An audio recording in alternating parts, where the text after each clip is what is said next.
নমস্কার সবাইকে আমার এই ইচ্ছে মতো চ্যানেলে স্বাগত জানাই। আজকে গোপাল ভাঁড়ের গল্প পাচকের ইঙ্গিত। একবার গোপালের স্ত্রী ছেলে মেয়েদের নিয়ে বাপের বাড়ি বেড়াতে যায়। গোপাল নিজের হাতে রান্না করতে অভ্যস্ত নয়, সে সবই পারে না কেবল খুন্তি ঠেলতে। তাই রাজবাড়ি থেকে এক পাচককে কিছুদিনের জন্য নিজের বাড়িতে রেখেছে। দুবেলা তাকে রান্না বান্না করে দিয়ে দিনের শেষে সে আবার রাজবাড়িতে ফিরে যায়। শীতকাল, নলেন গুড়ের মশরুম। একদিন গোপালের পায়েস খাওয়ার শখ হলো। সে প্রাতঃভ্রমণ সেরে বাড়িতে ফিরে পাচককে বলল, নলেন গুড় দিয়ে বেশ চুত করে একটু খুদের পায়েস রান্না করো তো। আমি বৈঠকখানায় আছি, রান্না হয়ে গেলেই আমাকে ডাকবে, গরম গরম খেতে হবে। রান্না হয়ে গেলে দেরি করবে না, মনে থাকে যেন। গোপালের আদেশ পেয়ে পাচক রান্নাঘরে গিয়ে নলেন গুড় আর খুদ দিয়ে খুব সুন্দর পায়েস রান্না করলো। কি সুন্দর তার ঘ্রাণ বেরোচ্ছে!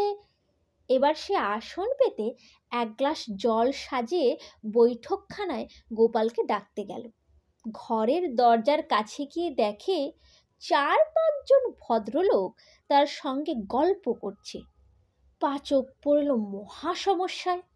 এদের সামনে কি করে গোপালকে পায়েস খেতে ডাকা যায়? আবার পায়েস ঠান্ডা হয়ে গেলে সে আর খাওয়ার উপযুক্ত থাকবে না। পাচক দরজায় দাঁড়িয়ে মুহূর্তকাল ভেবে নিয়ে কৌশল অবলম্বন করে গোপালকে ইঙ্গিতে ডাকতে লাগলো। কর্তা, ক্ষুদিরাম ঘরে আপনার অপেক্ষায় রয়েছে।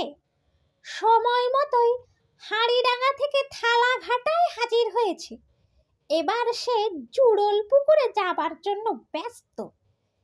এখন আপনার সঙ্গে দেখা হলেই কাজ মিটতে পারে। আসুন, তাড়াতাড়ি একবারটি ভেতরে আসুন।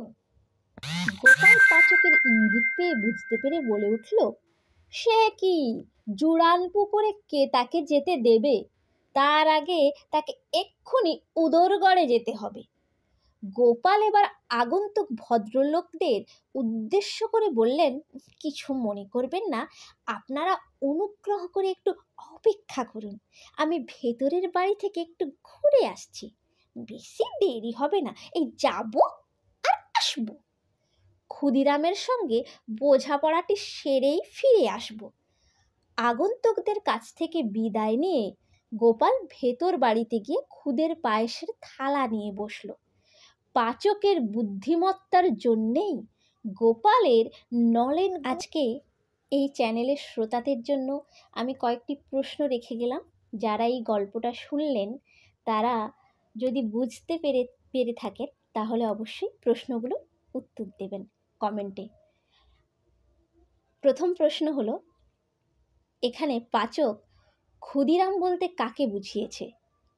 দ্বিতীয় প্রশ্ন, হাঁড়িডাঙ্গা থেকে থালাঘাটায় হাজির হয়েছে, এই কথাটির মানে কি? তৃতীয় প্রশ্ন হলো, জুড়াল পুকুরে যাবার জন্য ব্যস্ত, এই জুড়াল পুকুর কথাটির অর্থ কি এই গল্পে? এবং চতুর্থ প্রশ্নটি হলো, উদরগড়ে যেতে হবে, এই কথাটির অর্থ কি? এই 4টি প্রশ্ন আমি আমার শ্রোতাদের জন্য রাখলাম।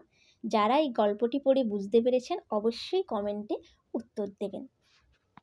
শেষ বক্তব্য, যেটা প্রায়ই গল্পের শেষে বলে থাকি, যদি সত্যিই গল্পটি ভালো লেগে থাকে তাহলে অবশ্যই চ্যানেলটিকে শেয়ার এবং সাবস্ক্রাইব করুন।